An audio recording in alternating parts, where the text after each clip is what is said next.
Hello everyone and welcome back to the channel. Glad to be back. So today we are diving deep into the Season 2 premiere, Episode 1, titled Amaranth Treats. And I think that title is so important here. We really need to frame this episode not just as, what happens next in the plot, but as a culinary resurrection. A culinary resurrection. I love that phrasing. So definitely grab that warm cup of hot chocolate because you are going to need the sugar and the comfort while we unpack this deep dive. Let's get right into it. The episode opens, and for a split second, the show completely tricks you. It really does. You think, oh, Tita is cooking, everything is fine, she's making French toast, it looks amazing, but then, bam, the nightmare hits. It is such a brutal bait and switch. She sees Pedro in this dream state, and he looks at her and just says, I'm dead.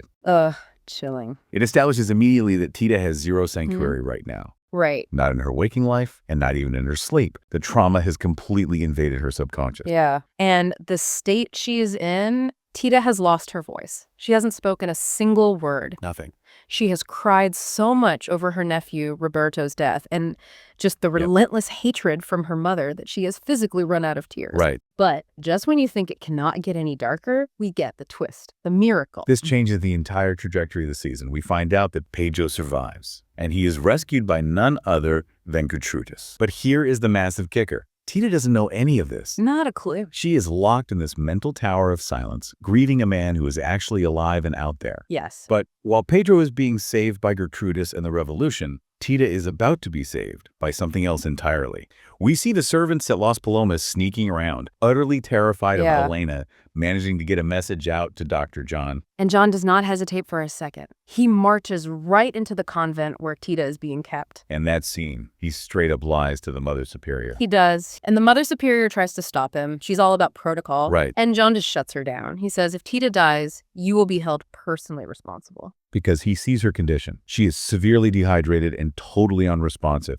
He just takes her. And this leads to a geographical shift that is incredibly symbolic for the narrative. You mean when he takes her from Mexico into Eagle Pass, Texas? Yes. He is literally moving her from a space of archaic, suffocating tradition and trauma, which is Las Palomas, into a space of modernity, science, and safety. And while Tita is finding this sanctuary, looking back at Las Palomas, things are completely falling apart. Rapidly falling apart. Right. Drought is destroying the hacienda. Yes. Facing total financial ruin. And in her desperation, she writes to Rosora, who is also in Texas, and forbids her from returning because the estate literally cannot support her. So let's shift gears back to where Tita is now, John's house. The vibe here is just a massive exhale. It really is. Right. John sits down with Tita, who, remember, still isn't speaking, and tells her a story about his grandmother. Right, the Matchbox theory. Yeah, because this explains so much about Tita's life and her choices. So, John's grandmother believed that every human being is born with a box of matches inside their soul. But, and this is the crucial part, we cannot light them by ourselves. We need help. We need oxygen and a detonator. The oxygen comes from the breath of a loved one, and the detonator could be anything at all. A song, a word, a caress, a taste. Which is obviously huge for Tita. Exactly. And we actually see this start to work. Yeah, Tita starts to come back to reality, not because of a grand romantic gesture from a man, but because of roast beef, or rather the lack thereof. Well, specifically the rejection of roast beef. Lil Alex flat out refuses to eat. And Tita, even in her catatonic trapped state, has this primal nurturing instinct. The narrative tells us she has never been able to stand seeing someone go hungry. Even in her broken catatonic state, that core part of her identity, the provider, remains totally intact. Right. This is her true detonator. It is not romance. It is nourishment. Exactly.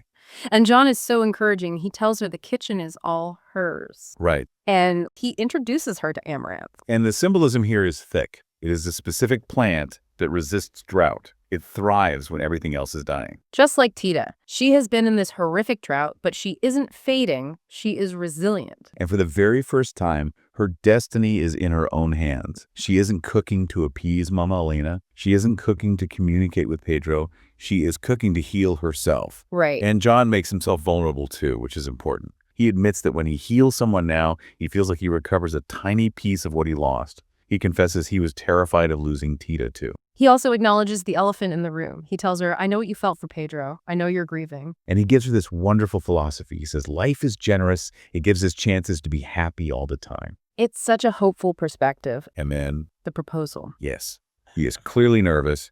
He tells her, you brought me back to life. And then he drops the big question. He offers to marry her. He is offering real protection. And Tita says yes. She does. They kiss in the sunlight. It's tender, it's sweet. And then, heartbreakingly, the universe decides to test them immediately. Right. So a group of bandits led by Nicholas raids Las Palomas. And this is where Mrs. Elena becomes a deeply complicated figure. We have spent an entire season hating her. She is the villain. But here, she is the only thing standing between her family and total destruction. And when one of the men attacks Fina, the servant, Elena doesn't even hesitate. She tries to save her. Right. And now she is physically broken. Yeah. Paralyzed. She's struck down trying to protect a member of her household from assault. But then we see the shadows creeping in. Literally the shadows. Yeah. Pedro arrives at the house. He has survived the execution, the harsh desert, the war itself, and he stands there and sees them kissing. The visuals here are just devastating. He is standing in the dark shadows while they are bathed in the light. Right. He sees Tita in John's arms. Yeah. And then, in that specific moment, Pedro finally realizes that his profound love has only ever brought Tita suffering. So instead of fighting, he just turns his horse around. He leaves. He actively sacrifices his own burning desire so she can maintain that newfound peace. It is a massive moment of emotional maturity for him. Absolutely. So here's the big provocative question I want to leave you with today. Okay. Can true, lasting healing ever happen while the source of your trauma is still alive and pulling the strings? Or is Tita's sanctuary in Texas just an illusion that's about to be shattered? That changes how you look at the whole cliffhanger. Exactly. Is the safe love enough? Or is her soul fundamentally wired for that destructive fire of Pedro? Right. Drop your theories in the comments. We really want to know if you are Team John, the steady hearth, or Team Pedro, the wildfire. Or honestly, Team Tita just needs a vacation. Oh, I am definitely Team Tita needs a vacation. Yeah. If you loved this deep dive into the magical realism and the culinary metaphors of the source material, hit that like button, subscribe, and ring the bell so you don't miss our breakdown of the next part of the story. We'll be right here to analyze every single ingredient. We'll see you next time.